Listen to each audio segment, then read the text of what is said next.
Alam mo bang kapag may pumasok sa tahanan mo na butterfly o paru-paro, ito ay magiging senyales na magkakapera ka. Ang pagpasok sa loob ng tahanan ng isang paru-paro ay nagbibigay signal na ang kaperahan ay darating sa buhay mo.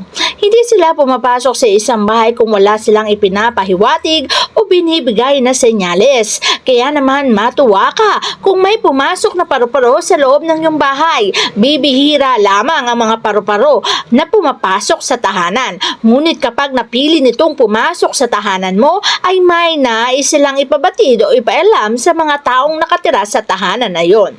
At kung sino man ang dadapuan ng paru-paro, yung tao na yon na dinapuan niya, yun mismo ang magkakapera. Kaya suswertihin ang sino mang papasukin sa bahay ng paru-paro at kung sino mang tao ang dadapuan nito, tiyak magkakapera.